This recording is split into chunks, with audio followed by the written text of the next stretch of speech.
E se documentos oficiais confirmassem que o Estado brasileiro investigou um fenômeno que nunca foi totalmente explicado?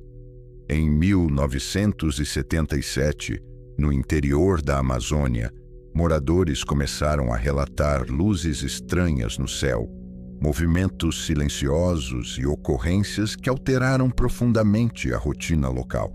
O medo se espalhou rapidamente, autoridades foram acionadas e uma operação militar discreta passou a investigar o caso. Décadas depois, parte desses documentos se tornou pública, mas ao invés de encerrar o assunto, eles levantaram ainda mais dúvidas.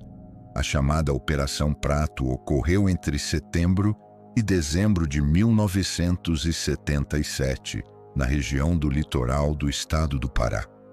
Os municípios mais citados nos registros disponíveis são Colares, Vigia e comunidades próximas. Segundo documentos posteriormente liberados pelo Arquivo Nacional, a operação foi conduzida pela Força Aérea Brasileira, ligada ao então Comando Aéreo Regional. Oficialmente tratava-se de uma missão investigativa, com o objetivo de identificar fenômenos incomuns relatados pela população e avaliar possíveis riscos à segurança local. Não havia, segundo os registros, uma hipótese conclusiva definida no início da operação. Para compreender a decisão de mobilizar recursos militares, é necessário observar o contexto histórico do Brasil na década de 1970. O país vivia sob regime militar, com atenção estratégica a qualquer evento considerado fora do comum. A Amazônia, por sua extensão, isolamento geográfico e importância geopolítica, sempre recebeu atenção especial das Forças Armadas. Esse contexto ajuda a explicar por que relatos inicialmente tratados como locais acabaram se tornando alvo de investigação oficial. O ponto de partida da Operação Prato foram os relatos feitos pela população local. Segundo testemunhos registrados, moradores afirmavam observar luzes noturnas que surgiam repentinamente, deslocavam-se de forma silenciosa e desapareciam sem explicação clara. Essas ocorrências passaram a se repetir em diferentes noites, gerando medo coletivo e mudanças profundas no cotidiano das comunidades. Algumas pessoas relataram que evitavam sair de casa após o pôr do sol, alterando completamente hábitos antigos. Além das observações visuais, parte da população relatou sintomas físicos associados aos encontros com as luzes. Entre os relatos registrados, aparecem descrições de fraqueza, tontura, mal-estar e marcas no corpo. Os documentos indicam que alguns desses depoimentos foram registrados formalmente pelas equipes militares envolvidas na operação. No entanto, não há consenso técnico sobre a origem desses sintomas, nem registros públicos de acompanhamento médico sistemático prolongado. Segundo a versão oficialmente apresentada, a missão possuía caráter investigativo e preventivo. As equipes entrevistaram moradores, realizaram observações diretas e produziram relatórios detalhados. Os registros mencionam também a produção de material fotográfico. Centenas de imagens teriam sido captadas, algumas delas mostrando fontes luminosas no céu com formatos difusos ou circulares. Especialistas divergem quanto à interpretação dessas imagens, citando limitações técnicas da época, condições climáticas adversas e dificuldades naturais de registro noturno.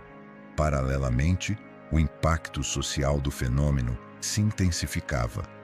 Relatos indicam que o medo passou a fazer parte da rotina, influenciando horários, relações sociais e atividades econômicas locais. Moradores organizaram vigílias noturnas, fecharam comércios mais cedo e evitaram áreas abertas após o anoitecer. A imprensa local contribuiu para ampliar a visibilidade do caso. Jornais regionais publicaram depoimentos, descrições dos fenômenos e posicionamentos de autoridades. O tom das reportagens variava entre cautela investigativa e abordagens mais abertas, o que contribuiu para versões divergentes do mesmo episódio. Ao longo dos anos, diversas hipóteses foram levantadas. Algumas abordagens consideram fenômenos naturais raros. Outras analisam a possibilidade de tecnologia humana desconhecida. Segundo os registros disponíveis, nenhuma dessas hipóteses foi capaz de explicar todos os relatos de forma satisfatória. As versões permaneceram em aberto, alimentando debates contínuos. Quando parte dos documentos relacionados à Operação Prato foi oficialmente liberada ao público anos depois, pesquisadores independentes, jornalistas investigativos e estudiosos do tema passaram a analisá-los com atenção redobrada e maior profundidade. Os arquivos disponíveis revelam relatórios extensos produzidos pelas equipes militares envolvidas na missão, com registros minuciosos de datas, horários específicos, localizações geográficas aproximadas e descrições detalhadas dos fenômenos observados. Esses documentos indicam que os eventos não foram tratados como ocorrências isoladas. Houve acompanhamento contínuo ao longo de semanas, com observações repetidas, entrevistas com moradores, registros escritos sistemáticos e consolidação progressiva das informações coletadas. Os relatórios descrevem luzes de diferentes intensidades, movimentos considerados incomuns, padrões de aparecimento recorrentes e reações emocionais da população local, sempre utilizando linguagem técnica, cautelosa e evitando afirmações conclusivas. Chama a atenção, no entanto, um ponto recorrente em praticamente todos os registros oficiais. Apesar da riqueza descritiva e do volume expressivo de material produzido, não há conclusões finais claras ou explicações definitivas formalmente registradas. Os documentos organizam dados, catalogam observações, apresentam hipóteses iniciais e indicam possíveis linhas de interpretação, mas evitam encerrar o caso com uma explicação única ou conclusiva.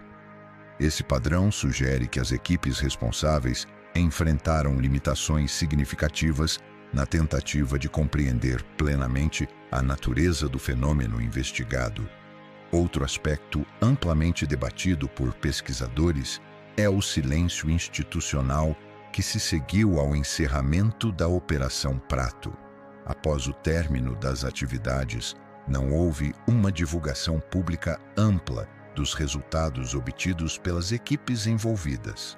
Não foram realizadas coletivas explicativas detalhadas, nem apresentados relatórios finais voltados diretamente à sociedade civil. Esse silêncio institucional acabou contribuindo para o surgimento de questionamentos persistentes, interpretações divergentes e leituras alternativas ao longo das décadas seguintes. Segundo análises históricas posteriores, essa postura pode ser compreendida dentro do contexto político da época, marcado por controle rigoroso da informação, restrições na comunicação oficial e pouca transparência institucional. Ainda assim, a ausência de esclarecimentos formais acabou fortalecendo o caráter enigmático do caso, ampliando o interesse público ao longo do tempo. Com o passar dos anos, a Operação Prato passou a ser analisada não apenas pelos fenômenos relatados, mas também pela forma como o Estado brasileiro reagiu diante de algo que não conseguia explicar completamente. O foco das análises se ampliou. Não se trata apenas de perguntar o que foi observado no céu do Pará em 1977, mas de compreender como instituições oficiais lidam com eventos que desafiam os limites das explicações conhecidas. Décadas depois, O caso continua sendo objeto de estudos acadêmicos, produções documentais aprofundadas e debates públicos recorrentes. Cada nova análise acrescenta contexto histórico, mas também reforça a existência de lacunas documentais relevantes. Ao observar todos os registros disponíveis, fica evidente que a Operação Prato não oferece respostas simples ou definitivas. Algo foi observado, algo foi documentado e algo foi considerado sério o suficiente para mobilizar recursos militares, registrar depoimentos formais e produzir relatórios oficiais detalhados. Ao mesmo tempo, perguntas fundamentais permanecem sem resposta clara. O que exatamente ocorreu no céu do Pará durante aqueles meses de investigação? Por que, mesmo após tantas décadas, parte significativa dessas informações permanece incompleta, inconclusiva ou ausente dos registros públicos? E até que ponto os documentos disponíveis hoje representam realmente a totalidade do que foi investigado na época? Essas perguntas continuam abertas, alimentando reflexões e mantendo vivo o interesse pelo caso. A Operação Prato permanece até hoje como um dos episódios mais intrigantes já oficialmente registrados nos arquivos não explicados do Brasil. Alguns registros explicam parte da história, outros apenas levantam novas perguntas. O que você acha que realmente aconteceu? Se esse arquivo levantou perguntas, deixe sua opinião nos comentários e acompanhe os próximos registros.